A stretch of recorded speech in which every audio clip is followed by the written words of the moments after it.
Jadi hari ini kita sedia maklum, bila kita pergi pasar beli sayur, beli buah, kita pun memang di belakang kepala kita tahu bahwa kebanyakan sayur-sayuran itu memang kena spray dengan racun serangga, racun rumpai, racun kulat dan segalanya. Tapi ya kalau kita tengok ini memang ladang besar lah. Even yang petani kecil-kecilan pun mesti ada pakai baja kimia punya.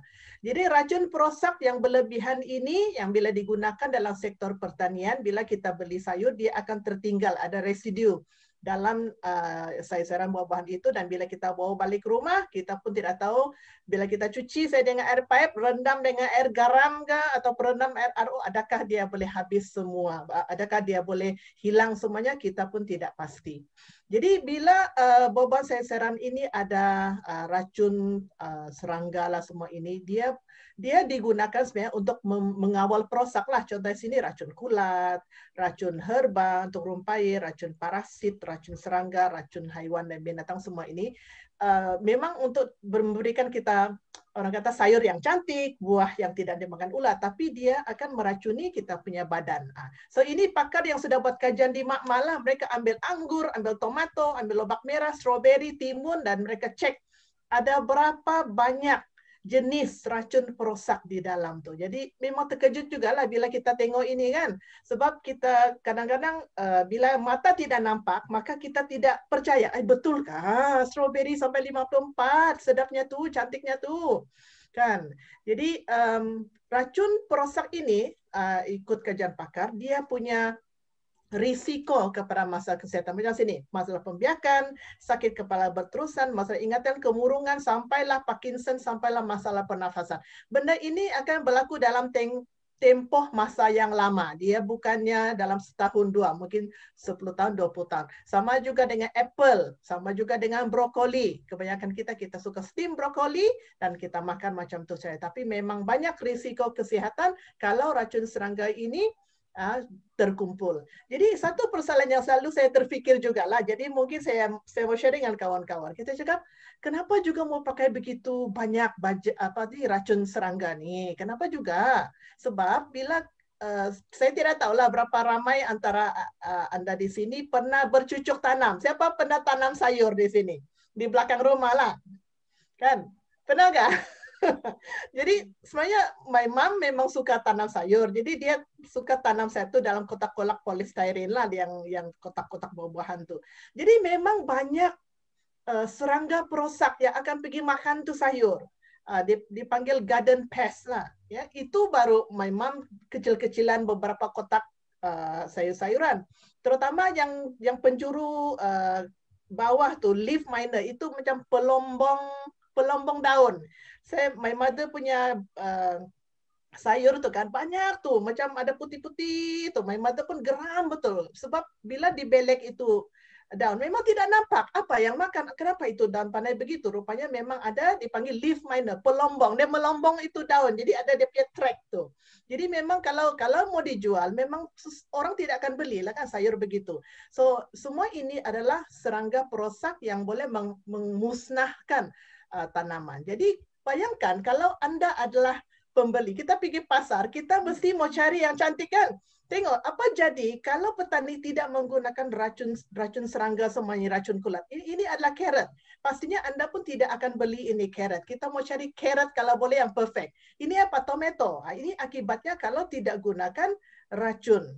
Apalagi timun, nah kesian, kena kulat kan. Jadi macam mana mau jual lagi? Memang musnah lah. So, benda ini dia boleh overnight, seluruh ladang itu boleh rosak.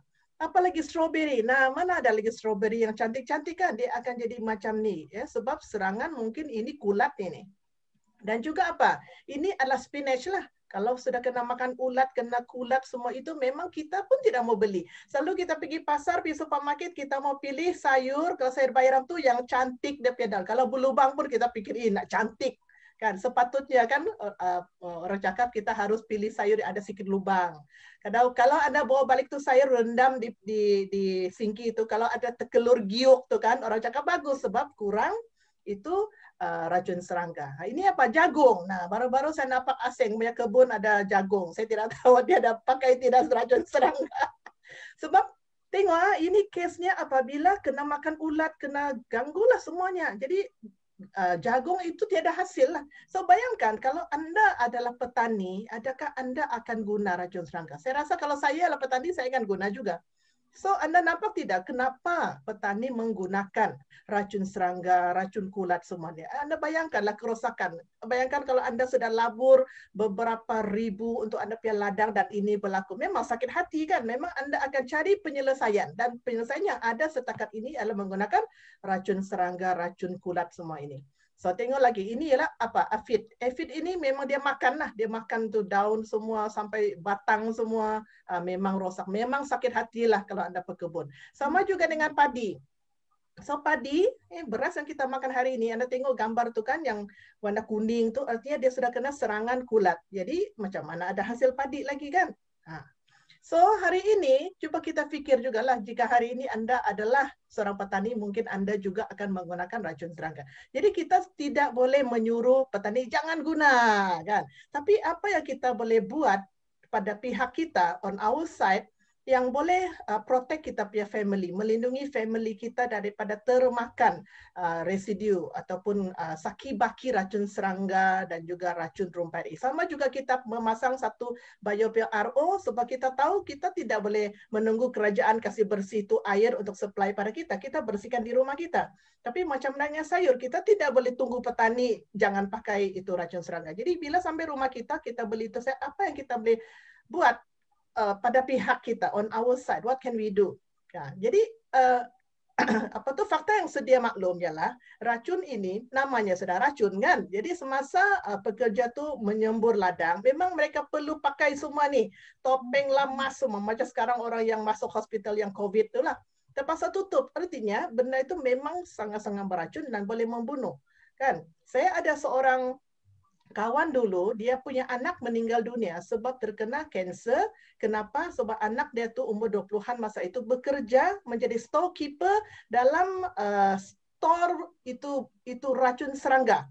Dan anak dia kena kanser dan telah meninggal dunia pada usia 20-an. Jadi Anda bayangkan betapa toksiknya racun serangga ini sehingga mereka perlu pakai topeng protection lah, semua pakai glove. Jadi bayangkan kalau terhidu pun adalah masalah, apalagi kalau termakan. Dan sepatutnya petani yang mau menuai dia punya sayur-sayuran dalam 2 minggu sebelum dia tuai, dia harus hentikan spray segala racun serangga semua. Tapi siapa mau pergi cek adakah petani ini berhenti spray dalam tempoh 2 minggu? We never know. Tiada siapa yang tahu. Jadi tengok sini ya, itu tikus pun tanya, do you also eat this with that mask on? Masa spray dia pakai mask, tapi masa makan mana ada kita pakai mask? We totally have no protection kan. Jadi apa yang boleh kita buat hari ini? Sedangkan kita tahu sudah faktanya sayur-sayuran semua ini memang ada saki-bakinya. Jadi kitaran racun serangga di semuanya memang ada dalam persekitaran kita yang boleh menimbulkan banyak masalah untuk persekitaran kita, untuk kita punya family, apalagi ibu mengandung, apalagi kepada kanak-kanak. So, hari ini kita tengok ya, kita suka buah-buahan, sayur-sayuran. Kita buat fruit basket. Time kawan birthday kah, atau kita buat penghargaan ke Tahun Baru Cina, kita hadiahkan fruit basket. Tetapi saya pun terfikir juga, ironinya benda ini semua penuh dengan racun serangga kan. Apalagi kalau kita bagi kepada orang yang sakit di hospital, kita tidak tahu kita mau dia cepat sembuh kah, kita mau dia cepat mati pula. Kan sebab Anda tengok anggur ada, strawberry ada, dan kalau dia di hospital tidak mungkin dia pergi cuci kan, sudahlah dia sakit kesian. Jadi mungkin kita mau pikir 2 kali lah. Kalau next time melawat orang di hospital, pikir 2 kali. Mau bawa tidak strawberry dan anggur ini. Atau Anda mau cuci dulu dengan BioSafe baru hantar sama dia. Jangan terus hantar begitu sahaja. Alright, jadi kalau kita terus termakan sayur-sayuran buah-buahan yang terdedah dengan ini semua, racun ini, maka kita mungkin sudah mengambil 1 botol racun Prozac 500 ml, itu botol kecil tuh, dalam masa setahun. Jadi kalau 40 tahun, kita macam sudah terminum 40 botol racun Prozac. Anda bayangkan ini ya. Dan memang di newspaper Chinese, English, bukan saja di Malaysia tapi seluruh dunia yang selalu ada laporan lah siapa yang terkena bakteria, siapa yang terkena racun. Ini termasuk juga bila kita Chinese New Year kan kita masak apa tuh mushroom. Oh itu kaki ayam masak mushroom, sedap kan? Chicken feet, oh, memang sedap itu. Tapi mushroom yang diimport tuh memang ada banyak bahan pengawet supaya dia tidak berkulat. Kenapa dia bertahan bertahun, berbulan, bertahun kan? Jadi eloklah kalau kulat ini mushroom yang dried mushroom, sama juga itu apa tuh yang kulat warna hitam tuh, kulat orang kata telinga tikus ke telinga kayu kan, oh itu sedap tuh kalau masak dengan ayam. Jadi eloklah kita cuci nyah toksik dengan biosens. Sebab kalau tidak saya pernah sakit perut yang sangat teruk selepas makan ayam masak dengan kulat hitam. Jadi second time takut sudah, jadi saya masuk dalam biosens baru saya masak. Oke, jadi bila kita termakan saki-baki racun serangga ini, apa terjadi? Mungkin hati kita tidak dapat mengeluarkan toksik ini daripada badan kita. Sebab hati kita adalah kilangnya toksik dalam badan kita. Cantiknya kan Tuhan buat badan kita sampai ada satu organ yang khas untuk toksik. Tapi kesian kalau terlampau banyak racun serangga yang kita termakan, maka hati pun surrender. Sehingga kan racun itu tidak dapat dinyatoksik oleh hati, maka dia tertinggallah, tersimpanlah dalam badan kita. Dan bila tersimpan, maka dia boleh memberikan kesan. Tengok sini ya, 7 daripada 35 wanita di Sabah mengandungi racun perosak di dalam susu mereka. Jadi kalau susu ada racun perosak, bayangkan baby yang menyusu badan, kesian. Jadi kenapa hari ini ramai juga baby lahir ada masalah asma, ada masalah penyakit kulit, ada masalah autism dan sebagainya. Wanita terdedah beracun perosak mempunyai 4 kali ganda risiko mendapat kanser payudara. Rakyat Malaysia mempunyai 5 hingga 114 kali ganda racun perosak dalam darah berbanding dengan rakyat Malaysia. So you imagine seriusnya ini. Nah, dan penyakit-penyakit yang berkaitan bila kita terdedah dengan racun perosak, ketidakaturan, gangguan saraf, kanser payudara, autisma, kanser prostat, kecacatan kelahiran, macam-macam. Jadi ini adalah penyakit kronik sebab gaya hidup kita lah dengan pemakanan kita semuanya. Jadi kita selalu kata makan banyak sayur, banyak buah supaya lebih sihat. Tapi kalau kita makan yang ada racun serangga susah juga kan. Jadi menyebabkan kita akan cakap, janganlah makan sayur. Akhirnya makan daging lagi berasid. Jadi kita dalam dilema. Jadi bila dilema macam ni, orang cakap, ayah beli organik lah kan, susah-susah. Organik kan tiada itu baja kimia yang apa tuh racun serangga. Jadi bila organik, satu soalannya, apa jaminan dia organik? You guarantee ke dia organik? Kan siapa bagi guarantee you? Kedua, kurang bekalan. Kalau kamu, saya tidak tahu di tempat lain, tapi di sana kan, aduh, saya nak tahu. Adakah kedai organik di sini? Macam saya pernah dulu masuk satu kedai organik, tapi lepas 3 bulan dia sudah tutup. Sebab terlalu mahal. Terlalu mahal, dia pun tidak boleh survive. Kan? Ya, harganya lah. Jadi sebenarnya kalau Anda tengok dalam YouTube, ini adalah satu CBC News yang saya dapat dari YouTube, di mana mereka ada tuh farmers market. Farmers market macam kita punya pasar tamu lah sekarang, yang sepatutnya dia apa tuh yang penjual tuh dia tanam sendiri kononnya tanpa racun serangga. Tetapi ini adalah satu scam di mana mereka kata tiada chemical, tiada racun serangga, tapi sebenarnya mereka ambil daripada ladang besar dan dia repacking. Dia cakap, oh ini saya tanam sendiri. Dan ini memang berlaku, ada kedai organik di KL, sebenarnya dia bukan pun tanaman organik. Dia beli daripada pasar biasa, dia beli mesin macam kita PBSF, dia toksik. Okay, lepas tu dia repacking balik, dia letak stiker organik, dia jual. Jadi kalau dia beli harga RM5, dia jual harga RM15. Bayangkan dia punya untung tu. Jadi saya cakap, apa jaminan bahwa yang Anda beli itu betul-betul organik? Kan? So it's very difficult. Dan bila kita cakap organik, kita belajar sedikit lah. Ini stiker pada buah. Lalu kalau Anda beli buah, terutama apple dengan orange, selalu ada stiker kan. Saya kadang-kadang tengok stiker, kita hanya tahu, ini daripada South Africa, ini daripada New Zealand. Tapi rupanya nombor itu ada dia punya maksud. Ya, nombor tu ada maksud. Jadi kalau angka 4 digit tu, permulaan tu ialah angka 4. Dia 4 digit, permulaan kepala tu ialah digit angka 4. Artinya dia ditanam cara biasa, konvensional, cara biasa. Artinya dia memang ada penggunaan racun serangga semuanya tu. Kalau dia ada 5 digit, kepala tu 8, start dengan 8. Artinya dia GMO. Artinya dia telah diubah secara genetik. Genetically modified punya organism. Jadi artinya dia apa tu? Tidak natural lah, tidak natural. Alright. Dan kalau dia 5 digit, angka depan tu ialah 9, baru dia organik. Jadi setakat pengalaman saya belum jumpa lagi ada apple orange yang ada angka 9 di depan. Okey, belum jumpa lagi. KL mungkin ada. Tapi kalau anda terjumpa, saya boleh rasa itu apple harga satu memang sudah sampai lebih RM10 lah. Dan anda perhatikan organic apple. Biasa 35 sen. Organik sudah jadi 2.6. Ini dolar. 2.35 dengan yang organik ialah $2.6 Amerika. Jadi anda kali 5 lah lebih kurang kan. RM10 satu biji apple. Kalau RM10 satu biji apple, anda family laki bini ada 3 orang anak 5 orang, RM10 satu apple, baru 5 biji apple anda perlu bayar sudah RM50. Nah, siapa sanggup hari-hari makan organik? So it's a very expensive punya makanan lah.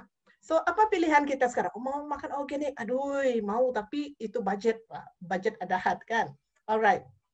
Jadi kita ada penyelamat. Ini dia BioSafe Plasma Detoxifier, iaitu satu mesin yang boleh menyah toksik kita punya buah-buahan sayuran. Dan dia paling selamat, dia paling pantas, dia paling berkesan, tidak ada kesan sampingan, tidak ada elektrik, tidak payah servis pun. Dan dia pelbagai guna, bukan saja untuk sayur-sayuran buah-buahan, tapi untuk susu botol, untuk mainan budak, semua itu. Alright, dan ini sudah dikaji, dia boleh menyingkirkan racun perosak dan bakteri 99.9%, almost 100% lah. Kan good enough lah already kan, dalam masa beberapa minit sahaja. Kalau susu botol 15 minit, kalau sayur-sayuran lebih kurang 8 minit sahaja. Dan semua ini adalah dalam kajian makmal ya. Okey, so macam mana dia berfungsi? Kita hanya isi air saja, air pipe biasa. Bukan air RO, air pipe biasa dalam tu. Jadi H2O ini dengan teknologi plasma dia akan dipisah menjadi H dan OH. Dan OH inilah yang akan pergi ke racun perosak itu ataupun bakteria. Dia akan melekat dengan itu H dan dia akan menguraikan itu racun perosak atau itu bakteria. Jadi OH dengan H akan kembali menjadi air. Jadi dia satu bahan yang lengai, bahan yang tidak ada kesan sampingan. Dia akan menjadi neutral balik. Dia balik kembali kepada air. Alright, so ini lah. So kita tidak gunakan bahan kimia, kita tidak gunakan gas ozon.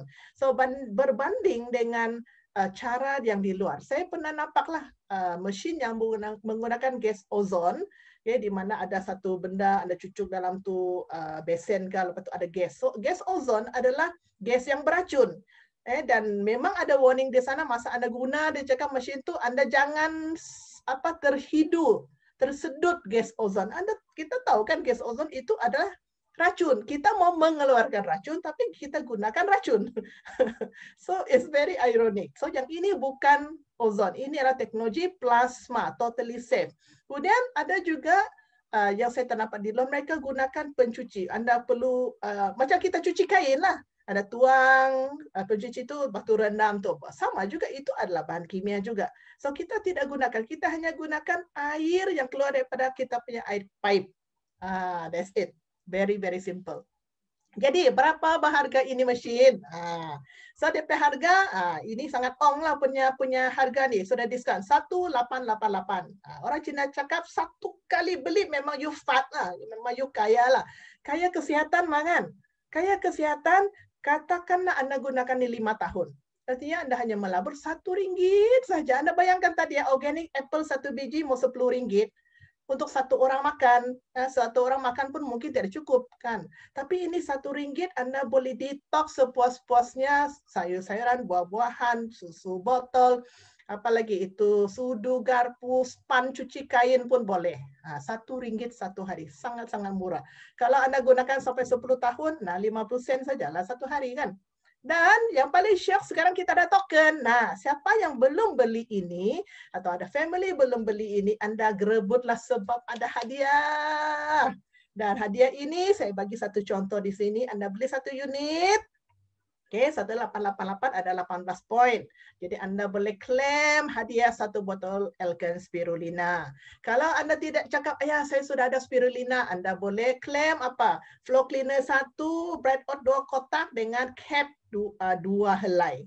Nah, bayangkan kan. Jadi sangat-sangat banyak pencimatan Anda mesti rebut sementara banyak hadiah Chinese New Year ini. Dan kalau Anda rasa, ya sudah keluar duit, bagus saya introduce juga kawan. Boleh. Anda introduce lah family, kawan-kawan, total 10 unit. Jadi Anda sendiri boleh dapat rebate RM40 lah. Dan semua kawan yang Anda introduce ni mesti join member sebab murah kan. Kalau bukan member mahal. Jadi mereka pun dapat rebate RM40. Jadi Anda boleh dapat berapa? Anda boleh dapat 4.300. Huyuh. Kan? Ayo, paling senang lah ini. Nanti bila siap itu video oleh Mr. William Seng, Anda sebar sajalah kan. Hebatnya kan, kita mau thank you sama William Seng kan, buat kita satu video profession. 4.300, 10 unit saja. Jadi, saya tidak tahu lah apa mau cakap kalau Anda tidak mau buat ini produk. Kan, siapa pindah rumah baru, Anda mau bagi hadiah, bagilah hadiah satu by yourself. Alright, jadi ini semua ada pengikirafannya. Very important product tahun 2008 dia pemenang sijil, ada pattern, semua ni kan, dan grade makanan. Okay, so itu ialah saya sharing tentang BioSafe. Okay, sebelum kita tengok ini saya stop share dulu. Saya mau tunjuk Anda satu video lah yang saya buat. Tidak sehebat video William Seng. Tapi saya mau share sini. Mana sudah? Share screen. Ini adalah video macam mana guna. Sebab ada orang bila dia buka, dia cakap dia tidak pandai pakai lah. Oke, nampak screen saya? Nampak video ni? Nampak? Oke. Kita perhatikan di bagian atas sini ya, ini tutupnya. Bila kita mau buka, kita mesti turn lah sampai ke sini. Sini ada satu garisannya, jadi dia line di sini, maka Anda boleh buka. Bila mau tutup balik macam inilah. Jadi Anda sebenarnya boleh angkat kontainer ini dengan handle yang sama. Dan bila Anda letakkan, pastikan yang ini alignment baik-baik kan. Sebab di sini ada empat generator, plasma generator di sini. Okay, so saya letakkan balik. Ingat, di sini alignment dia macam ni. Dan bila Anda buka, di dalam sini kita ada satu netting. Kalau Anda mau cuci contohnya tauge atau apa-apa beras ataupun bijirin ya, Anda boleh gunakan netting ini supaya Anda tidak perlu susah-susah mau ambil tauge yang jatuh dalam balang lah. Jadi boleh gunakan ini ya. So next kita ada satu alat ini di mana Anda boleh telengkupkan botol susu di sini bila Anda buat detoksifikasi macam ni. Dan fungsi kedua ialah untuk menekan buah-buahan dan sayur-sayuran yang bila Anda letakkan ke dalam sini supaya dia tidak timbul lah. Dan ini adalah satu basket supaya senang untuk Anda angkat sayur-sayur atau buah-buahan yang sudah Anda toksikan. So ini adalah balangnya. Bila Anda isi air sampai maksimum, di sinilah maksimum keadaan air. So bila Anda letak balik macam ni, ada orang kata bila dia letak balik dia tak boleh tutup. So kita tengok ini adalah dia punya tangkai ya. Pastikan tangkainya alignment ngam-ngam di bar ini sampai ke sini, alignment macam ni. Ke sana, barulah ini.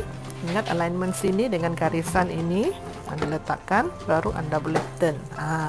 Kalau Anda masukkan tangkai ini contohnya macam ini, maka memang tidak boleh tutup. Anda mesti pastikan alignment ini, tangkai ini pemegang ngam-ngam tengah sini, dan juga alignment ini, maka senang Anda tutup balik. Alright.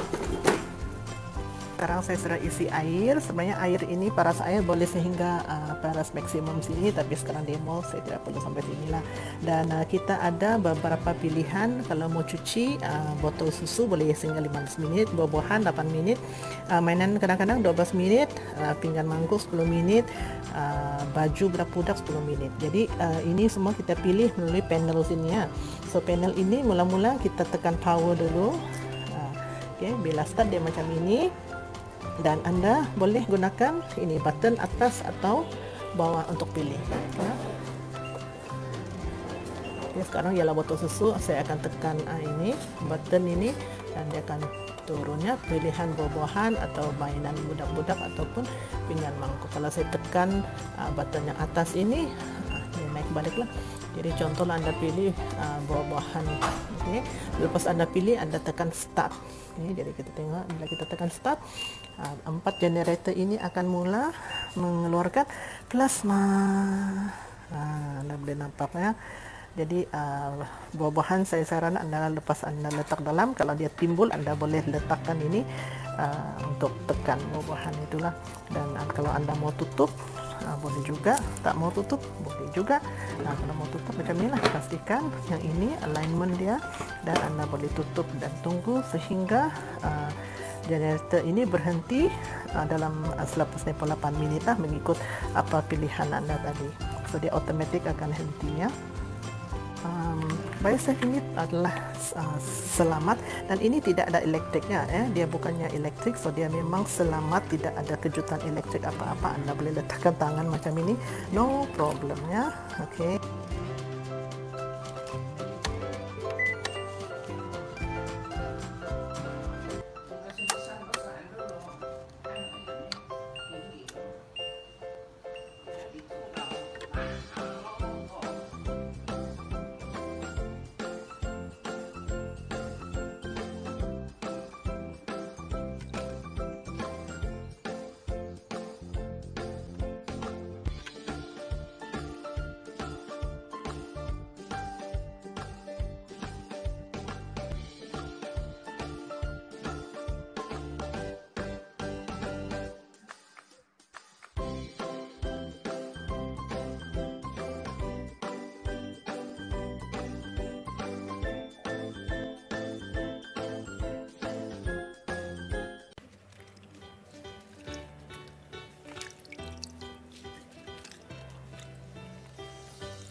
Okay.